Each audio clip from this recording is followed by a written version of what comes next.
Jai Swaminarayan. Welcome to our e-learning classroom. Friends, today we are going to learn a very important topic of Sanskrit grammar in standard 9 and standard 10. So, here we are going to learn about the vibhakti. It's called cases, जिसे हम संस्कृत में कारकाः कहते हैं. So, before going on to the vibhakti, that means cases, the forms of cases, we are going to know some important words and important terms of this topic. So first we are going to learn about the Svarant Namani, means nouns ending in vowels. So some Sanskrit nouns are ending with vowels. For example, here we are taking one example, Ram. So Ram is a noun. When we dissolve this word, R plus A plus M plus A. So here the noun Ram ending in vowel A. So it's called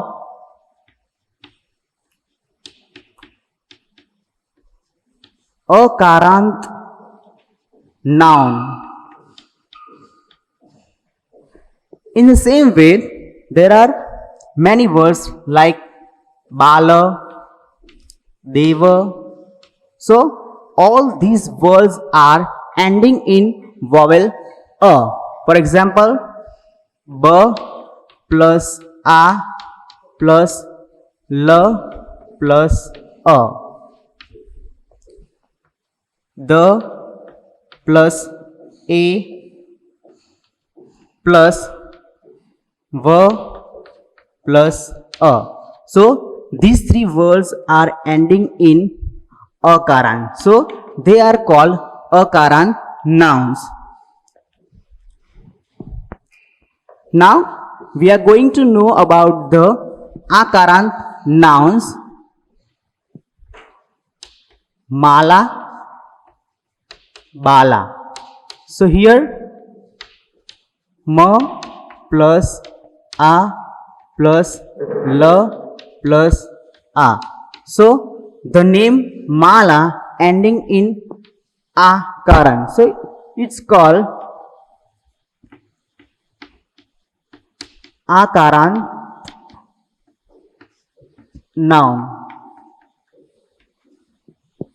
Here word Bala, B plus A L plus A. So it's also ending in akarant noun. So with this example we come to know that the nouns of Sanskrit language are ending in some vowels, and after these vowels we come to the name of this noun. So in Sanskrit language we found akarant, then akarant nouns, ikarant noun, dirgha ikarant noun, then ukarant noun, dirgha ukarant noun, and rukarant noun. So the nouns are, those nouns are ending in different vowels are divided in such kind of groups: akarant nouns, akarant noun, ikarant noun, dirgha ikarant noun, ukarant noun, dirgha ukarant noun, and rukarant noun.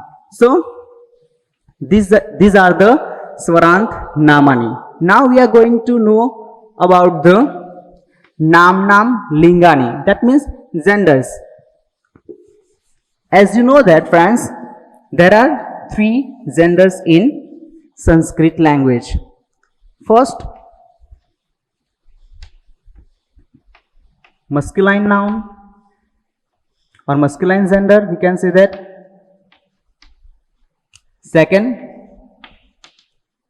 feminine gender, and third, neuter gender.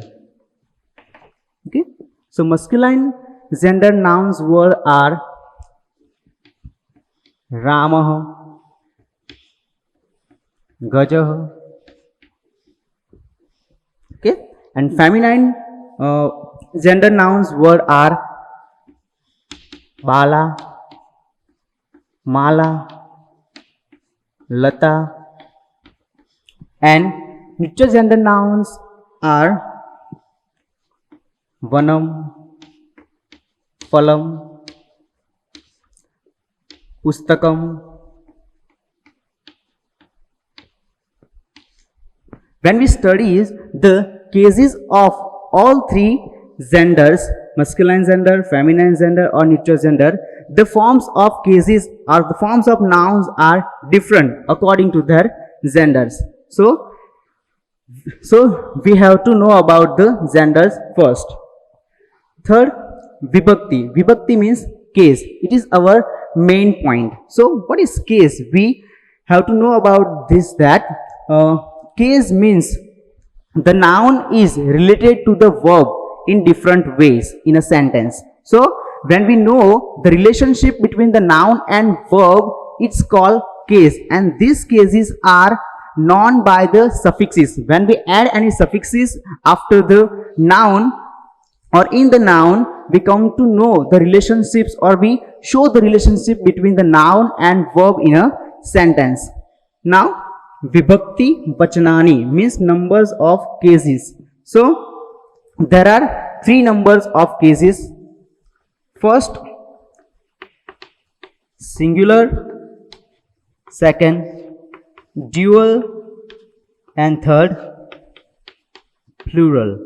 Means ekvachanam, dvivachanam,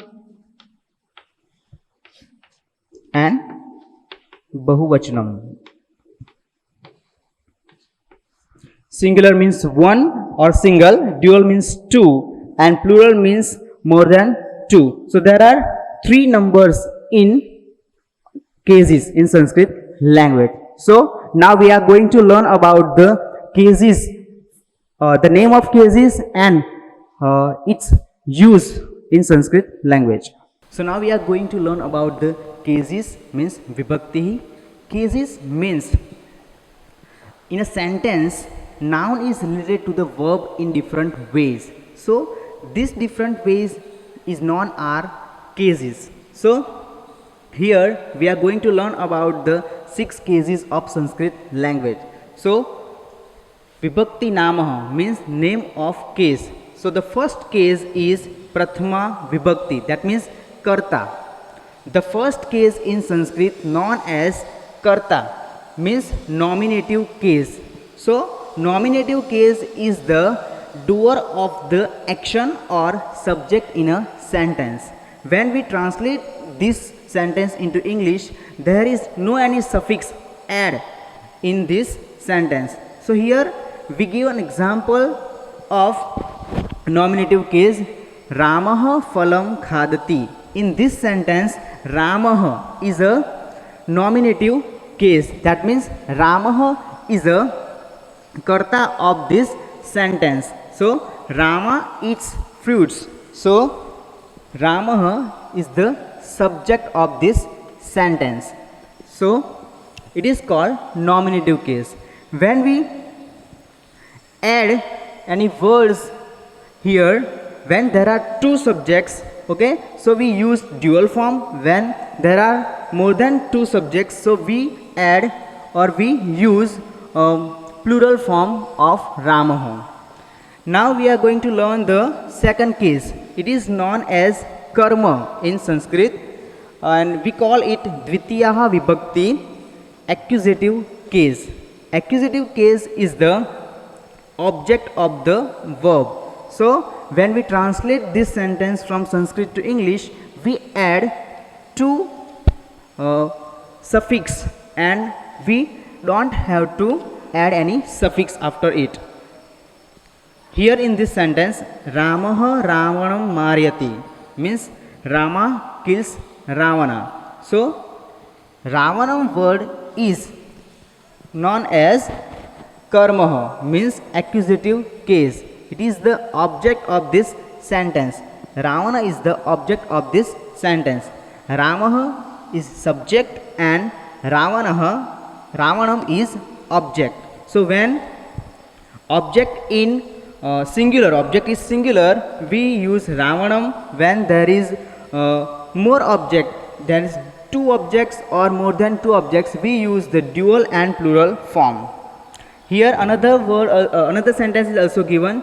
Chhatraha Vidyalayam Gacchati. Chhatraha Vidyalayam Gacchati means a student goes to school. So here we add two.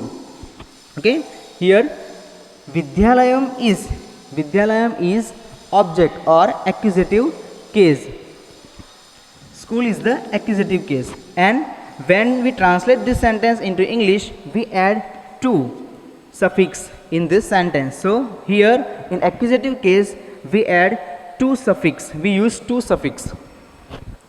Tritiya vibhakti, that means karan, instrumental case. So here instrument of the verb. When we use this case in a sentence, so the verb takes an instrument for the action. So it is called instrumental case, and it is when we translate it into English, we use with and by. Here is a sentence. Aham kalamen likhami. I am writing with pen. So here kalamen is the instrument which I have used to write a sentence. So pen is the instrument, and with is suffix we used here when we translate this sentence from Sanskrit to English. With is the suffix. So here if we use any one instrument or single instrument, we use the singular form. We use two instruments, we use dual form, and when we use more than two instruments, so we use the plural form of this case. So now the Chaturthi Vibhakti. The name of the Chaturthi Vibhakti is Sampradhan. It is called dative case in English. So the meaning of the fourth case is one for whom and for which act is done. Means when we do any work, any task for other person, when we something give to the other person, it is called the dative case, and it is called Sampradhan in Sanskrit language. So it is the fourth case of our chapter. So when we translate this sentence into English, we used for or to give to, these two suffixes when we translate the sentence into English. So here is the example of this sentence. Ramaha Brahmanai Dakshinam Yachati. So in this sentence, Brahmanai, okay, Brahmanai is the fourth case, means dative case. So here Ramaha Brahmanai Dakshinam Yachati means Rama gives donation to Brahmin. So here Rama gives something, Rama gives charity, donation to Brahmin. So it is called or it is known as the fourth case, means dative case. In Panchami Vibhakti, it is known as Apadan in Sanskrit language, and we call it ablative case in English. So the meaning of the ablative case is the place from which departs, means something departs from the original place to the other place. Means when any person goes one place to another place, when any things falls from one place to another place, it is called the ablative case in Sanskrit. So here is an example. Phalam Vrukshat Patati. So here a fruit falls from the tree. So for Vrukshata, so here the phalam means fruit falls from the tree. So the tree falls from the tree is the fifth case, means ablative case of this sentence. In Shashti Vibhakti, Sambandhak means genitive case. It shows the relation of one nouns with another nouns. We can also call that it shows the possession. And when we translate this sentence into English, we add of or apostrophe s, okay, as a suffix. Here Ramasya prasadah vishalah asti. So in this sentence Ramasya, whose Rama's palace is large. So whose palace is large? So Rama's palace is large. So it is shows the possession. Okay, so when it is shows the possession, it is the sixth case or genitive case in Sanskrit. So Saptami Vibhakti is known as Adhikaran in Sanskrit and it is called locative in English. The meaning of locative case is the place or time of an action, means in which place the action take place or on which time the action take place. So when we translate this sentence into English, we use in or on suffix to it. Here is an example: Khagaha vruksheshu kujanti. So vruksheshu word is the locative case in this sentence, means birds are chirping on the tree. So when we translate this word on, okay, is added to this as a suffix. And the last case of our language is that Sambodhanam, means it is called vocative case and address. That means to call or to address someone, means when we call any person, when we call any things, okay, so we call it or we address it in this way. So it is an example of the sentence: He Shuka tava chachuhu vakra asti. That means, O parrot, your beak is crooked. So here in this sentence, He Shuka, O parrot, is the address when we call to the parrot. Okay, so it is the vocative case or Sambodhanam. So these are the 8 cases of Sanskrit language of Vibhakti. Okay, first case is the nominative case, second case is accusative case, third case is instrumental case, okay, fourth case is dative case, fifth case is ablative case, okay, sixth case is a genitive case, seventh case is locative case, and eighth case is the vocative, that means address. Okay, the first case and the last case Sambodhanam are similar in the form, similar in the suffix also. So these are the Vibhaktinam namani cha karyani, means name and use of each case. In our next chapter, in our next class, we study different cases of different nouns ending in different vowels, means akarant nouns, akarant noun, okay, ikarant, ukarant, dirgha ikarant, dirgha ukarant, rukarant.